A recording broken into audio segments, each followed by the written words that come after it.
Hello, नमस्कार साथियों, मैं हूं निर्मल, आप सबका विवरण पाठशाला में स्वागत करता हूं। कैसे हैं आप लोग? बढ़िया, एक नंबर। चलिए, बहुत बढ़िया। तो हम क्या पढ़ने वाले हैं? देखिए, हमारी अलग-अलग क्लास में अलग-अलग सीरीज चल रही है मतलब जिसमें हम लोग सीबीएसई, एनसीईआरटी, एमपी बोर्ड, उसके बाद जितने भी कॉम्पिटिशन एग्जाम हैं उन सबकी तैयारी करवाते हैं। और अभी जो क्लास रहेगी वो स्पेशली रहेगी एनसीईआरटी की, जिसमें हम लोग डिस्कस करेंगे क्लास 10th की एक बुक है डेमोक्रेटिक पॉलिटिक्स, उसका चैप्टर नंबर सेकेंड फेडरलिज्म। इसकी ऑलरेडी एक वीडियो आ चुकी है, ये अभी सेकेंड वीडियो है जिसमें हम कोशिश करेंगे पूरा का पूरा चैप्टर कंप्लीट करने की। ठीक है, देखो हम लास्ट क्लास में क्या क्या पढ़ चुके थे। हम लास्ट क्लास में पढ़ चुके थे फॉर फेडरलिज्म का फीचर। ये आपके सामने बुक की पीडीएफ है, टेंशन मत लीजिए, मैं इससे नहीं पढ़ाऊंगा, इससे आपको बता रहा हूँ। देखिए हम क्या क्या पढ़ चुके थे फेडरलिज्म में, एक सेकंड में आपको बता देता हूँ।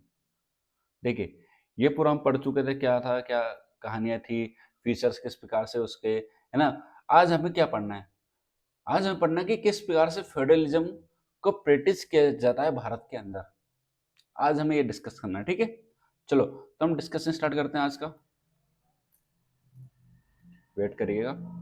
चलिए तो आज का डिस्कशन स्टार्ट करते हैं ना। तो सुनो, हमने लास्ट क्लास में क्या पढ़ा? हमने लास्ट क्लास में देखा कि किस प्रकार से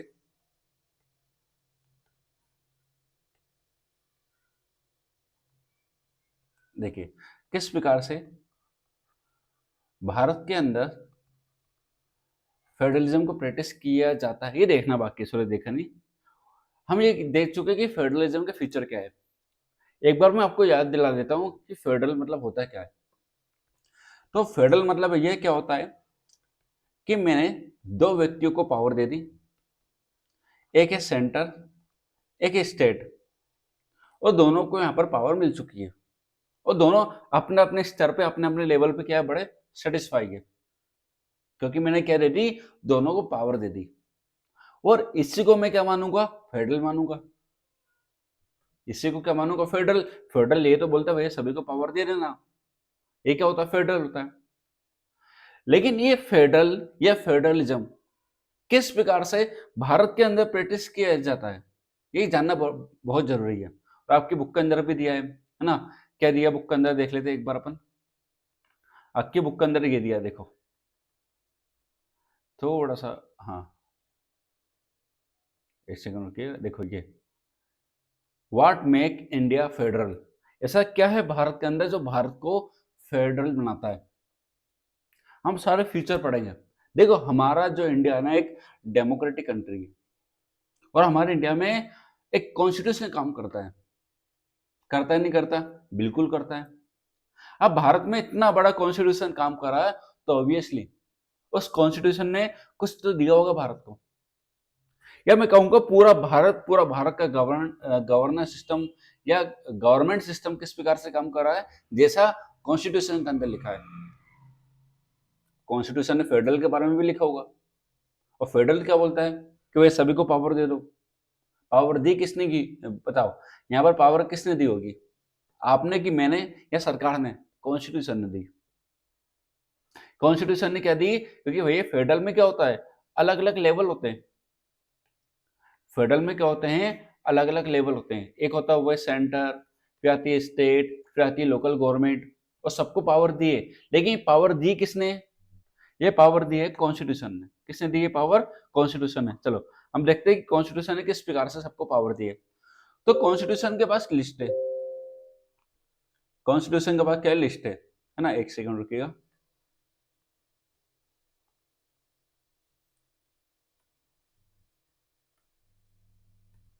हाँ चलिए, कॉन्स्टिट्यूशन के बाद पास क्या एक लिस्ट है। उस लिस्ट के अनुसार उसने सभी को पावर दे दी है। चलो किस प्रकार से लिस्ट समझो। जब भारतीय कॉन्स्टिट्यूशन को आप देखोगे तो उसके अंदर है 12 शेड्यूल। जब इंडियन कॉन्स्टिट्यूशन से को देखोगे तो उसमें कितने शेड्यूल है, टोटल 12। ठीक है, 12 शेड्यूल है। उस 12 शेड्यूल में से जो 7वां नंबर का शेड्यूल है, कौन सा वाला, जो 7वां नंबर का शेड्यूल है, ये क्या बात करता है सर? ये बात करता है किसके बारे में? यह बात करता है पावर शेयरिंग के बारे में, या मैं कहूंगा सेपरेशन ऑफ पावर के बारे में। किसके बारे में बात करता है ये? सेपरेशन ऑफ पावर के बारे में।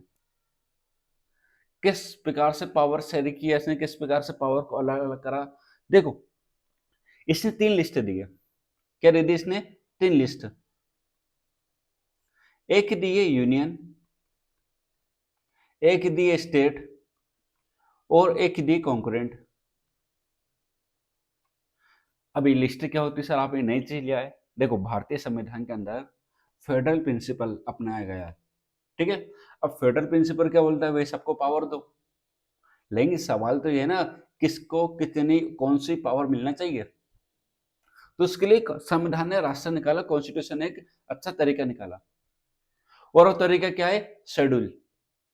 मतलब सर, उसने अपने 7th शेड्यूल के अंदर 3 लिस्टें निकाली।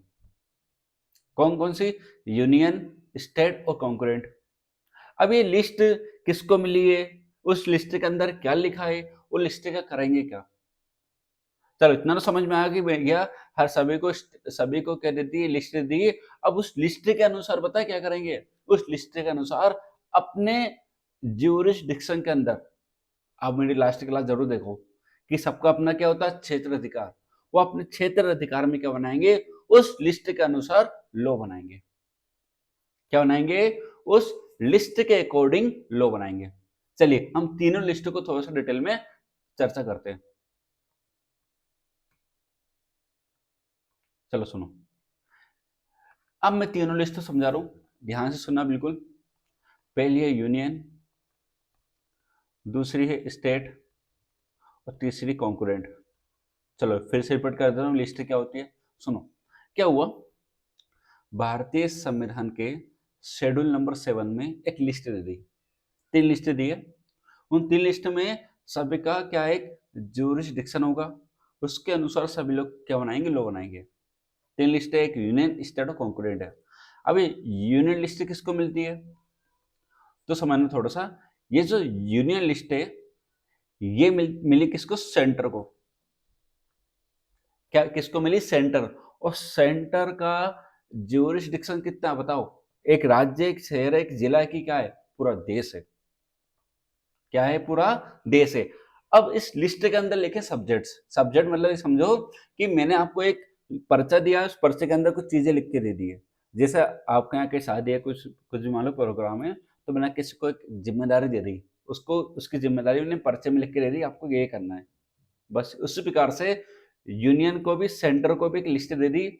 उस लिस्ट यानी पर्चा समझो, पर्चे के अंदर क्या लिखा हुआ? सब टॉपिक। पर्चे के अंदर क्या लिखे हुए हैं? सब टॉपिक लिखे। उन्हीं टॉपिक को हम लोग क्या बोलेंगे? सब्जेक्ट। अब इस टॉपिक का करेंगे क्या? एक काम है, ये क्या, बहुत सारे काम दे दिए हमको, है ना। तो इस सब्जेक्ट के ऊपर क्या बनाएंगे? वो लॉ बनाएंगे। जैसे मैं अभी आगे बढ़ूंगा, आपको क्लियरिटी आएगी ना। तो इन्हीं सब्जेक्ट को लेके ये लोग क्या बनाएंगे? लॉ बनाएंगे, ठीक है।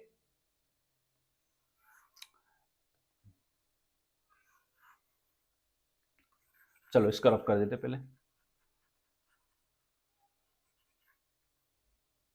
चलो यहाँ सुनो, ठीक है। अब समझो थोड़ा सा। अब हुआ क्या, यूनियन को लिस्ट मिली। यूनियन लिस्ट किसको मिली? सेंटर की। और सेंटर का जो क्षेत्र अधिकार है, जो सेंटर का क्षेत्र अधिकार है, वो है पूरा देश। अब इस लिस्ट के अंदर जो सब्जेक्ट लिख रहेंगे पूरे देश के लिए होंगे, जो पूरे देश के इंटरेस्ट के सब्जेक्ट होंगे। मतलब सर थोड़े से सिंपल कर सकता हूं लैंग्वेज। सुनो सुनो, यूनियन लिस्ट के अंदर वो सभी सब्जेक्ट लिखे हैं जो पूरे देश के हैं। मतलब अब बताओ मुझे, लॉ कौन बनाएगा? सेंटर। और सेंटर का क्षेत्र अधिकार क्या है? पूरा देश। तो सब्जेक्ट भी कौन से लिखे रहेंगे? जो पूरे देशवासियों के लिए हो। एग्जाम्पल समझो थोड़ा। एग्जाम्पल आपका, मान लो डिफेंस। डिफेंस में क्या आती है आपकी? आर्मी, नेवी और एयरफोर्स आती है। और ले लो बैंकिंग। बैंक किसी एक जिले, किसी राज्य की होती है क्या? नहीं, पूरे देश की होती है। और डिफेंस पूरे देश का होता है। कम्युनिकेशन सिस्टम पूरे देश का होता है। इंटरनेट पूरे देश का है। तो इस पे लोग को बनाएगी बताओ? जिसका क्षेत्राधिकार क्या है, पूरा देश है, जिसका ज्यूरिसडिक्शन क्या है, पूरा देश है, तो इस पे लॉ बनाएगी केवल सेंटर। कौन बनाएगी इस पे लॉ? केवल सेंटर ही बनाएगी। बोलो इतना क्लियर है कि नहीं है? ये लिखा आपकी किताब में, देखो ये लिखा हो, ठीक है। इसमें एक लिस्ट दी है, कौन सी लिस्ट है? यूनियन लिस्ट है, ठीक है। इसमें वो सब्जेक्ट लिखे रहते हैं, ये देखो ये वाली लाइन पढ़ो, ये लाइन पढ़ो। इसमें वो सभी सब्जेक्ट लिखे जो किसके नेशनल इंपॉर्टेंस हो, जो पूरे देश के हो। इस पे लोग केवल कौन बनाएगी? इस पे लोग केवल यूनियन गवर्नमेंट बनाएगी। यूनियन का क्षेत्र अधिकार होता है पूरा देश। अब जो यूनियन लॉ बनाएगी ना इन सब्जेक्ट के ऊपर, वो लॉ या वो कानून पूरे देश के ऊपर लागू होगा। समझ में आ गया? क्योंकि यूनियन के क्षेत्र अधिकार क्या है? पूरा देश है, ठीक है। चलो आगे समझते हैं, थोड़ी सी कहानी को आगे बढ़ाते हैं। अब दूसरा लिखा यहाँ पर स्टेट, दूसरा लिखा यहाँ पर स्टेट, मैं यहाँ पर कलर ये यूज करते हैं स्टेट। अब बताओ मुझे, एक लिस्ट दे दी किसको? सेंटर को। अब एक लिस्ट मिलेगी सभी राज्यों को, उस राज्य का क्षेत्र क्या क्या रहेगा? पार्टिकुलर स्टेट रहेगी। जैसे मध्य प्रदेश को लिस्ट दी होगी, यूपी को दी होगी, सबको सेम लिस्ट दी है। अब किसके इंटरेस्टेड सब्जेक्ट लिखोगे? स्टेट के, स्टेट इंटरेस्टेड सब्जेक्ट। अब फिर लॉ कौन बनाएगा बताओ पूरा? अब बताओ मुझे लॉ कौन बनाएगा? क्या मतलब जैसे सेंट्रल गवर्नमेंट बनाएगी लॉ, मतलब केंद्र सरकार बनाएगी या राज्य सरकार? यूनियन गवर्नमेंट लॉ बनाएगी या फिर स्टेट गवर्नमेंट? बताओ। अरे भैया मैंने क्या बोला अभी? स्टेट इंटरेस्टेड सब्जेक्ट है, तो जाहिर सी बात है भैया इस पे लॉ कौन बनाएगा? केवल राज्य। इस पे लॉ केवल कौन बनाएगा? राज्य ही बनाएगी। अब सर कौन कौन से सब्जेक्ट है इसमें? एग्जांपल देख लो आप लोग चाहो तो, एग्रीकल्चर, इरिगेशन, ठीक है, ठीक है। ये ऐसे करके बहुत सारे एग्जांपल है। एग्रीकल्चर के ऊपर लॉ कौन बनाता है? स्टेट बनाती है।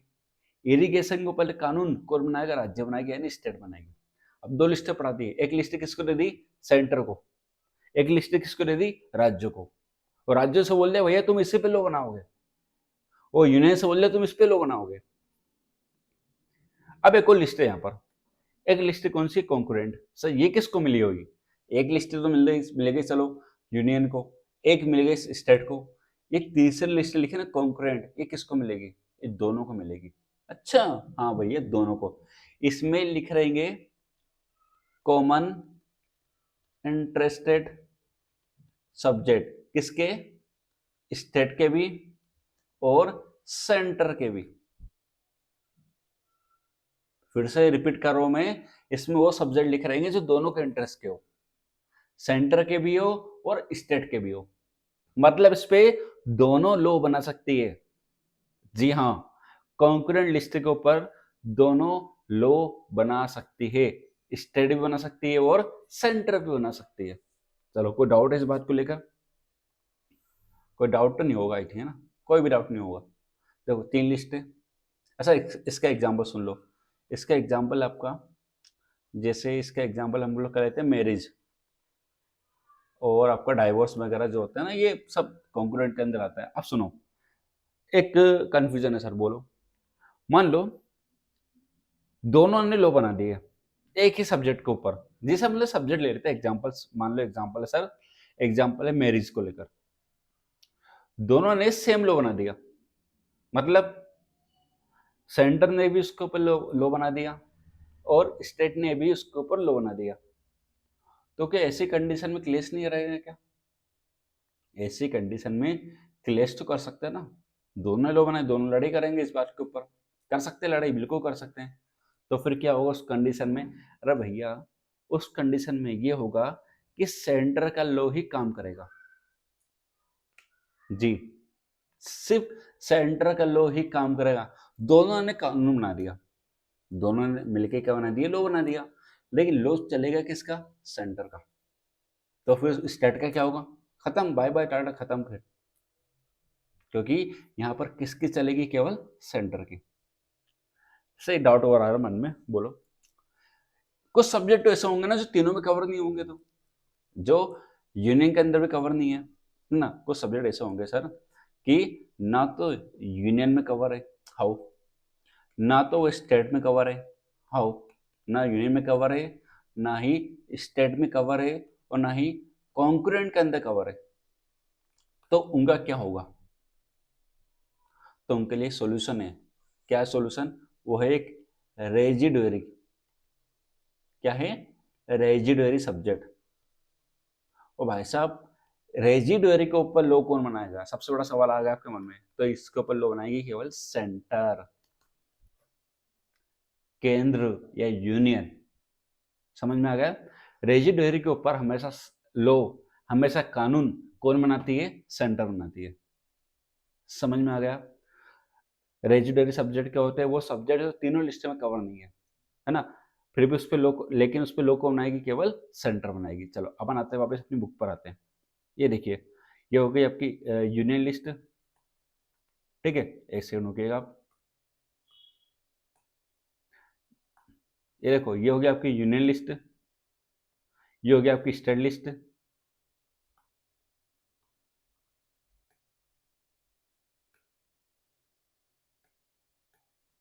ठीक है, अब नीचे चलते थोड़ा सा। ये हो गया आपके कॉन्करेंट लिस्ट। ठीक है, समझ में आ गया ना? वो थोड़ा सा नीचे चलेंगे तो अब ये देखो, एक लाइन लिखी है कि भैया दोनों ने कॉन्करेंट के ऊपर लो बना दिया, तो चलेगी किसके लास्ट में? सेंटर की ही चलेगी। किसकी चलेगी? सेंटर की ही चलेगी। ठीक है, जैसे कंप्यूटर सॉफ्टवेयर होगा आपका, है ना, ऐसे कंप्यूटर सॉफ्टवेयर आता है आपका रेजिडुअरी के अंदर। ठीक है, तो रेजिडुअरी के ऊपर लोग को बनाएगा केवल सेंटर बनाएगा, लिखा रेजिडुअरी सब्जेक्ट। ठीक है, चलो एक ही चीज बता रहा आपको। हाँ सुनो, अब कुछ चीजें लिखी है। जैसे हमें पता है कि भैया हमारे इंडिया में होल्डिंग टुगेदर है। मतलब सर, हमने फेडरेशन के दो रास्ते पढ़े थे। हमने फेडरेशन के दो रास्ते देखे थे। कौन कौन से? एक है होल्डिंग टुगेदर, ठीक है, और दूसरा देखा था हमने कमिंग टुगेदर। कमिंग टुगेदर में तो पावर सबको सेम मिलती है, मतलब सभी को इक्वल मिलती है, चाहे सेंटर हो या स्टेट हो। लेकिन होल्डिंग में ऐसा नहीं होता। होल्डिंग में क्या होता है? पावर किसी एक को ज्यादा मिलती है। और हमारे केस में क्या है? इंडिया के केस में पावर किसको मिली है? सेंटर को। हमारे केस में क्या है? पावर किसको मिली है? सेंटर को। मतलब सारी पावर किसके हाथों में है? सेंटर के हाथों में। लेकिन हमारे, आज भी हमारे भारत के अंदर कुछ राज्य ऐसे हैं, हमारे भारत के अंदर कुछ राज्य ऐसे हैं जो क्या लेके बैठे हैं? Special status. क्यों भैया स्पेशल स्टेटस लेके क्यों बैठे हैं? जैसे मैं नॉर्थ ईस्ट के कुछ राज्य ले लेता हूँ, नॉर्थ ईस्ट के कुछ राज्य ले लेता हूँ। जैसे आप इंडिया के मैप को देखोगे तो इंडिया में नॉर्थ ईस्ट वाला इलाका आप देखोगे। जैसे इंडिया का ये वाला पर नॉर्थ ईस्ट वाला, ठीक है, जैसे नॉर्थ ईस्ट वाले हिस्से को देखोगे तो यहाँ पर आपको मिलेगा असम वगैरह, अरुणाचल प्रदेश, नागालैंड, मणिपुर, ये कुछ राज्य मिलेंगे, है ना। इन नॉर्थ ईस्ट इलाकों में आपको क्या मिलती है? ट्राइब्स मिलती है, क्योंकि ये कैसे स्टेट है? ट्राइबल स्टेट है। यहाँ पर कुछ राज्यों में जनजातियां निवास करती है, यानी ट्राइब्स क्या रहती है? रेसिडेंट करती है। ठीक है, अब ये ट्राइब्स रहते हैं, ट्राइब्स का अपना खुद का क्या होता है? कल्चर। ट्राइब्स का अपना खुद के क्या होता है? कल्चर होता है। उनकी खुद की लैंग्वेज होती है, उनके कस्टम होते हैं, उनकी प्रथा वगैरह सब होती है ना। और उनके अपने खुद का निवास होता है। हाँ, लेकिन हम लोग वहां जाके जमीन वगैरह खरीदे तो कहीं ना कहीं क्या हो सकता है? उनके कल्चर को, उनकी लैंग्वेज को खतरा हो सकता है। तो ऐसी कंडीशन में उनको दे दी स्पेशल पावर। क्या दे दी? उनको स्पेशल पावर दे दी। ऐसी कंडीशन में हमने उनको क्या दे दी? Special power. स्पेशल पावर दी आर्टिकल आर्टिकल 371 के अंदर। स्पेशल पावर कहाँ दी है? आर्टिकल 371 के अंदर। सर किस किस राज्य को स्पेशल पावर दी है? आपकी है अरुणाचल प्रदेश, सॉरी अरुणाचल, एक सेकंड रुकी ना। 4 राज्यों को क्या मिली? स्पेशल पावर मिली है ना। पहला है अरुणाचल, ठीक है, दूसरी है असम, तीसरी है मिजोरम, और चौथी है नागालैंड। टोटल 4 राज्यों को आर्टिकल 371 के अंदर क्या दिए? Special power. अब स्पेशल पावर क्या होती है भाई साहब? यहाँ आप कोई जमीन नहीं खरीद सकते, है ना? ना ही आप यहाँ पर कोई बिजनेस कर सकते हो, ना ही आप यहाँ पर घूम सकते हो। यदि आपको घूमना जाना भी आपको परमिशन लेना पड़ेगी। चलो ये सब तो ठीक है। हाँ, यदि पार्लियामेंट ने मिलकर कोई लॉ बनाया तो उस लॉ यहाँ पर लागू नहीं होगा। लागू होगा लेकिन अप्रूवल के बाद। किसका अप्रूवल? राज्यपाल का। हर एक स्टेट के अंदर गवर्नर होता है, एक राज्यपाल होता है। उसके अप्रूवल के बाद यहाँ पर कोई भी लॉ काम करेगा। ठीक है, चलो थोड़ा सा आगे बढ़ते हैं हम। तो 4 राज्यों को स्पेशल पावर दी है। ठीक है, ये किसने दी स्पेशल पावर? मैंने नहीं दी ना, आपने दी है। ये किसने दी? कॉन्स्टिट्यूशन ने दी है। ठीक है, चलो अब एक सवाल और आता है। जैसे किस प्रकार का सवाल है कि मान लो एक सब्जेक्ट पुलिस, और पुलिस, जो पुलिस है ये आता है किसका? सब्जेक्ट स्टेट का।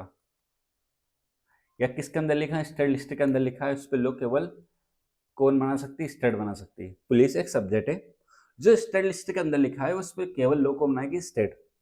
लेकिन कल मन हुआ किसका? यूनियन का या सेंट्रल गवर्नमेंट का कि भाई हमें इसके ऊपर लॉ बनाना है। कल इनका मन हुआ कि हमें क्या बनाना है? इसके ऊपर लॉ बनाना है। तो फिर ऐसी कंडीशन में क्या करें भाई साहब? सुप्रीम कोर्ट, हाई कोर्ट का दरवाजा खटखटाए क्या? तो फिर क्या किया जाए बताओ सर? फिर ऐसी कंडीशन में एक ही रास्ता है। सर क्या रास्ता है? सुनो, एक रास्ता ये है कि एक एक क्या लाना पड़ेगा उसके लिए? बिल या रेजोल्यूशन लाना पड़ता है। कहाँ पर? राज्यसभा के अंदर या फिर लोकसभा के अंदर, या इन शॉर्ट कहूं पार्लियामेंट के अंदर। फिर दोनों हाउसेस से 2/3, मतलब दोनों हाउसेस से, चलो शुरू से समझो। एक बिल लाना पड़ेगा। बिल में लिखा रहेगा कि हम पुलिस के ऊपर लॉ कौन बनाएगा? सेंटर। बिल लेकर आए, लिखा हुआ सब कुछ, डिस्कशन होगा, डिबेट हो गई, वोटिंग होगी। और वोटिंग कितनी होगी? स्पेशल मेजोरिटी के साथ। स्पेशल मेजोरिटी क्या होती है? टोटल मेंबर का 2/3। जितने आए हैं उस समय वोटिंग के समय उनका 2/3 निकाला जाएगा। 2/3 निकालने के बाद जैसे यहाँ से पास हुई तो 28 में से 14 राज्यों की विधानसभा में से ये पास करना पड़ेगा सिंपल मेजोरिटी के साथ। मतलब टोटल मेंबर का 1/3 सभी का निकलेगा। 1/3 और सभी को अपने यहाँ से वोटिंग करनी पड़ेगी। यदि वहां से भी पास होगा तो फिर पुलिस के ऊपर लॉ को बनाएगा केवल सेंटर। पहले लोकसभा राज्यसभा से पास होगा, फिर क्या होगा? आधे राज्यों की विधानसभा से पास होगा, उसके बाद कोई भी उस पर लॉ बना सकता है। ठीक है, चलो बहुत बढ़िया। अब हमारे भारत के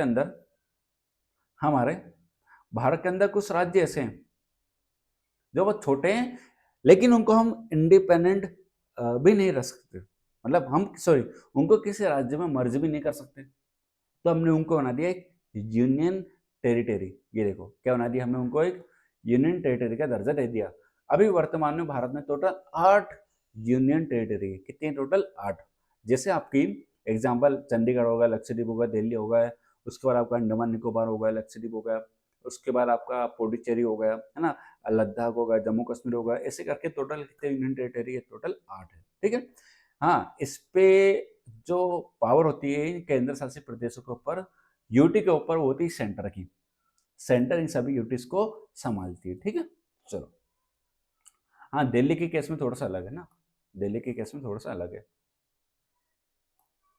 चलो भाई अब आते हैं हम कि मान लो सर किसी ने हल्ला हुल्ला हुल्ला करा। तो हल्ला हुल्ला मतलब होता है कि भैया केंद्र ने बोला नहीं भैया मैं बनूंगा, उनने कोई प्रोसेस से पास नहीं करा, उन्होंने बोले लो मैं बनूंगा, तो ऐसे में सुप्रीम कोर्ट इंटरफेयर कर सकती है। ठीक है, फिर क्या करेगी उस मामले में? सुप्रीम कोर्ट इंटरफेयर करेगी। चलो थोड़ा सा आगे बढ़ते हैं हम। अब हमारा जो अगला टॉपिक है वो है आपका लिंग्विस्टिक स्टेट। कैसा है? अब नया टॉपिक है how federalism practice in India. किस प्रकार से फेडरलिज्म प्रैक्टिस की जाती है। चलो लिंग्विस्टिक स्टेट समझो क्या होती है। आप देखो पुराना भारत का मैप देखो, ये इसको मैं थोड़ा सा रफ कर देता हूँ, एक सेकंड रुकिएगा।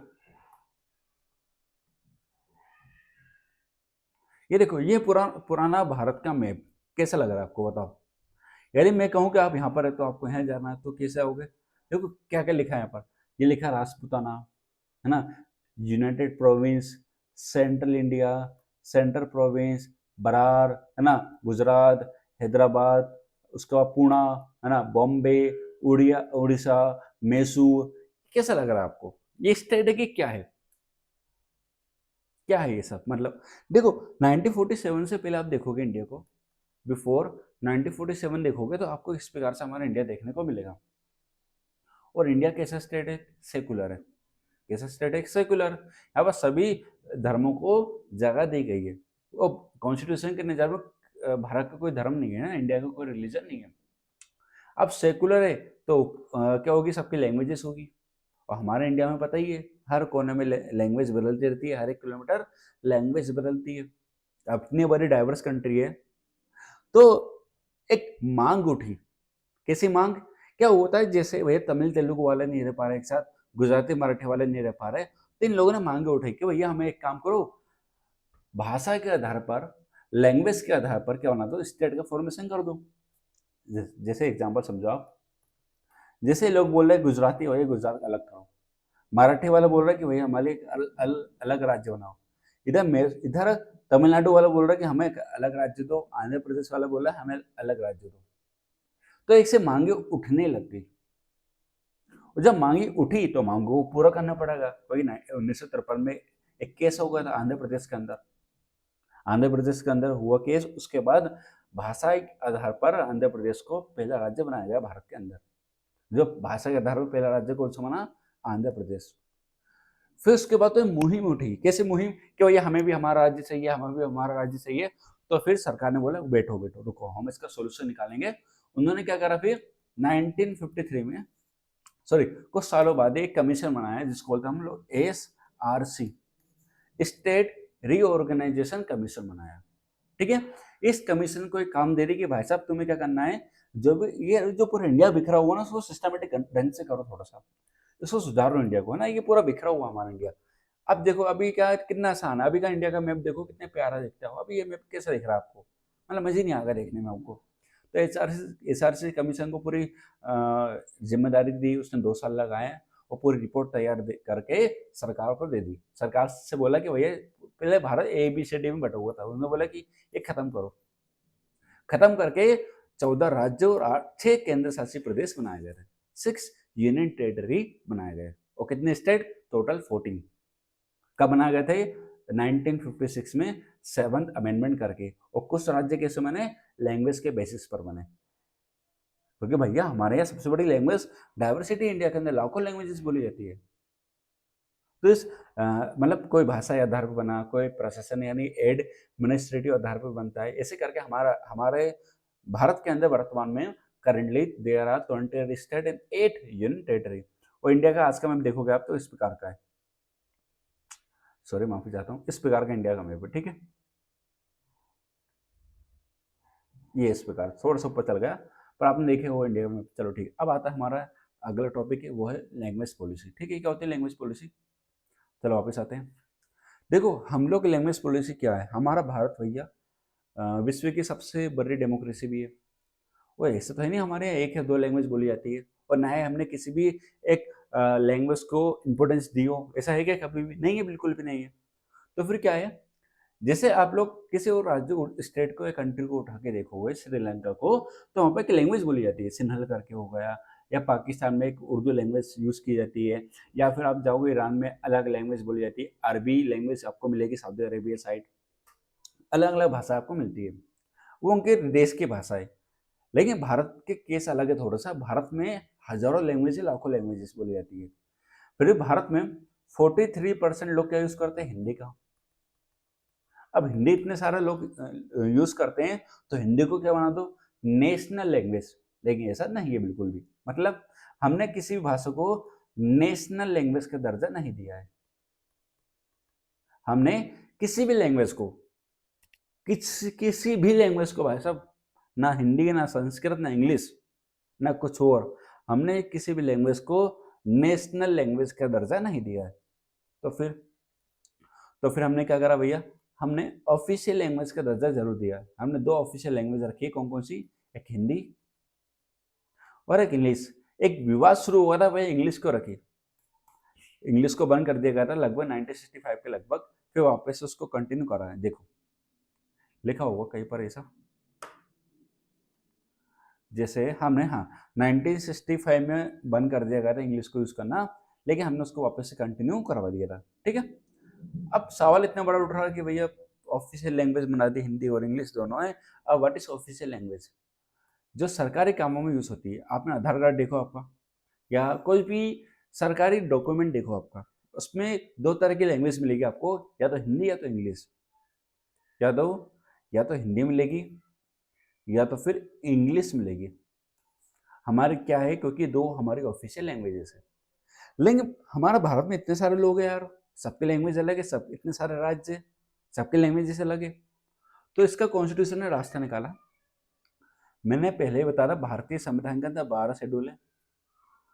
उसमें से जो 8वां नंबर का शेड्यूल है, उसमें से जो 8वां नंबर का शेड्यूल है, 1950 के अंदर, 1950 में 1950 में उसमें, एक सेकंड नया पेज ले लेते हैं।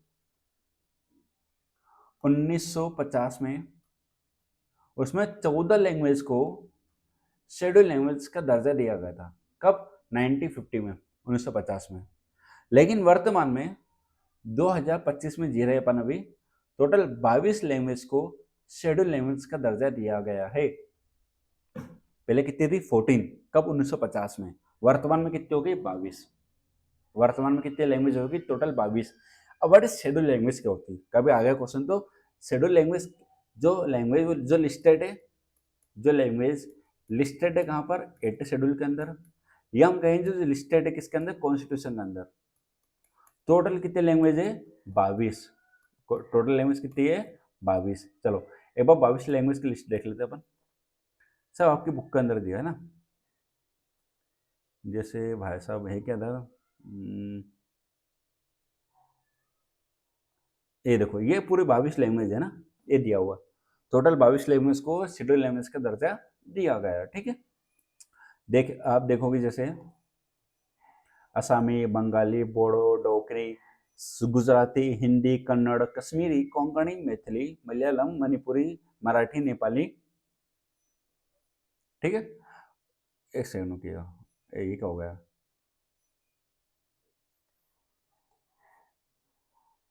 उसके बाद आप देखोगे तो उसके बाद आप देखोगे तो मराठी, नेपाली, उड़िया, पंजाबी, संस्कृत, संथाली, सीधी, तमिल, तेलुगु, उर्दू। हाँ, भोजपुरी, पंजाब भोजपुरी लैंग्वेज को इसमें नहीं दी है ना, जो कि क्वेश्चन आ चुका 2-3 बार। तो भोजपुरी लैंग्वेज इसमें नहीं है इंक्लूडेड, ठीक है। चलो अब देखो कौन कितना बोल रहा है, याद रखने की कोई जरूरत नहीं। टोटल हमारे यहाँ 22 लैंग्वेजेस है, 2-3 बार रीड करोगे तो याद हो जाएगा। चलो आगे बढ़ते हैं। अब हम वापस आते हैं, ठीक है। तो ये हो गया हमारे शेड्यूल लैंग्वेज।